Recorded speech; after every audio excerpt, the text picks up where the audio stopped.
to some extent we can say that we are in kind of that technological advancement, as it were, right now, and we're also kind of approaching it. It's the speed up of the thing, and it's like, we're going to be like at the peak of our civilization, as it were, whatever we want to call it. And I think basically at the same time as everything is, the technological singularity, call it what you will, this kind of the high point of our achievement.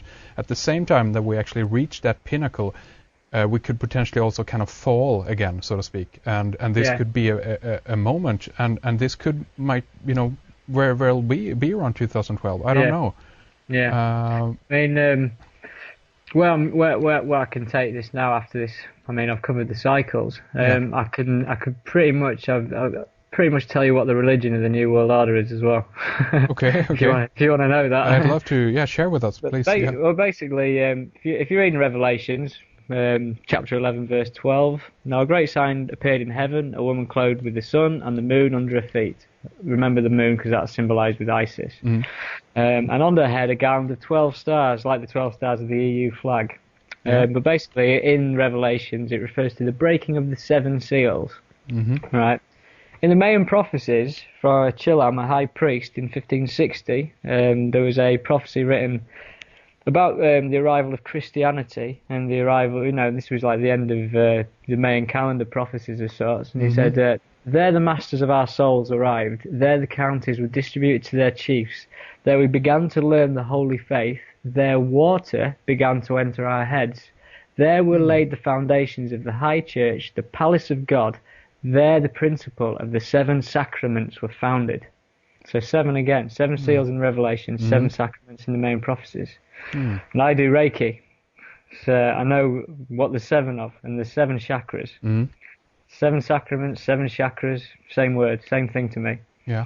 And as a confirmation of that, on my blog, there's some more deciphering of imagery. And if you have an issue of the UK passport from 1998, I think that's when mine was issued. There's an image of the rose, the thistle, and the daffodil, which are the flowers of England, Scotland, and Wales. But as I've said, these images have 2 meanings, and they have they have a duality. And this image that no one knows what it is, it's on a page called Reserved for Observations Only, with a number 11 on the page.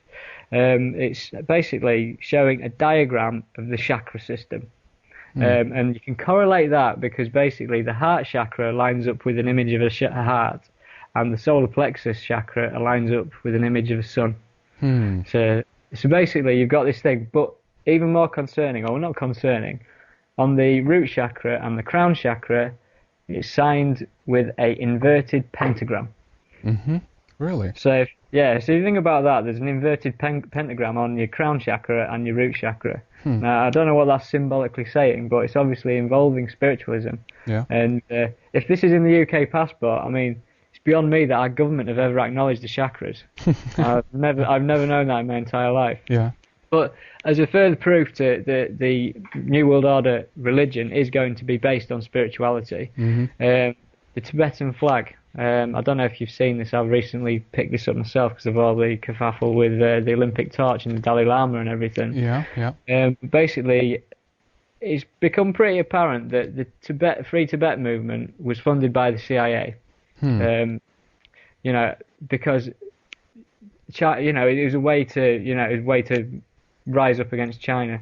But essentially, like, ignoring that, if you look at the Tibetan Buddhist flag, or the Tibetan flag that they used from 1912 to 1950, which is banned by China now, if you look at that, it depicts what is a mountain, but it's not a mountain, it's a pyramid. And at the top of the pyramid is a sun. Right? So essentially you've got a pyramid with an all-seeing eye on the banned Tibetan flag that the Tibetan Buddhists used to represent themselves. So what is that saying about Tibet in 1912 to 1950 when they used that flag? It's almost like it's a blueprint for, the New World Order's religion of sorts, based on meditation, spirituality, chakras, and, all that goes with it. I mean, I'm looking at a picture of the Tibetan flag right now, and even the fact that there's 2, lions, if you will, that is holding up the eternal flame, and even the word itself. If you look at Pyramidion or Pyramidos, I should say. That's basically fire in the middle. So I mean, they give you the hint right there that this is a pyramid, and then you have the sun in the backdrop. I mean, it's incredible.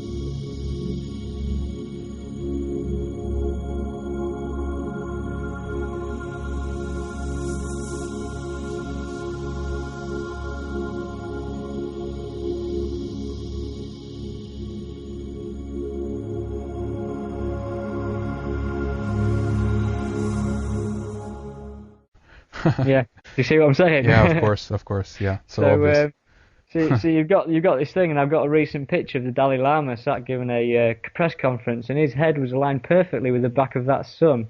And this is where I'm trying. This is where I'm moving to some weird stuff, because obviously this new world order religion is basically still sun worship, but it's based on spiritual sun worship. It's going to combine Islam and Christianity.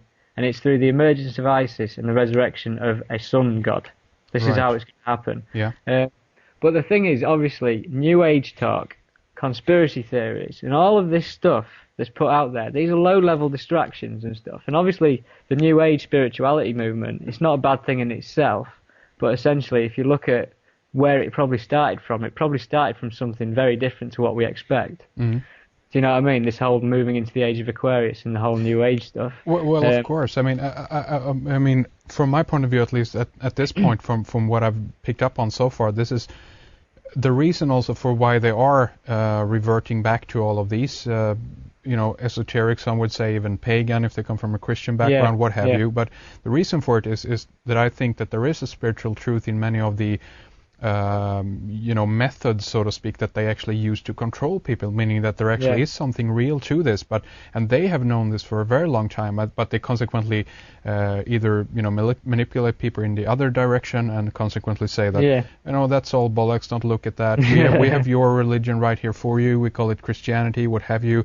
And I consider many of the religions that we have around today basically is a reformation from the oldest ancient religions, going back to the ancient world of Cana, Egypt, what have you, And it doesn't matter in what package they sell it to us. If you're smart enough, you're going to be able to see through that. If you're clouded by too much of the manipulation, that's unfortunate, but in many cases it's people's own choice, and I have nothing against that either, No, that's of course you can't dictate that at all, can you? No. I mean, essentially, like, the thing that I'm trying to get across what I'm trying to say, I mean, I've moved into an area that Matthew Deleuze touches on. I think you've spoke to Matthew Deleuze before. But essentially, for me, the power structure that remained in power, or that started, something that built the pyramid, that got the people to build the pyramid, was a very powerful force. And in the history of, I've got a particular book called The Secret History of the World by Jonathan Black. It's an esoteric secret history of the world. And this particular book states how that since, the early days, we're getting more and more ingrained in matter. We're moving, like everyone thinks of evolution in a material sense, but consciousness has equally gone through an evolution, moving from the spirit, drawing itself down into material matter over time.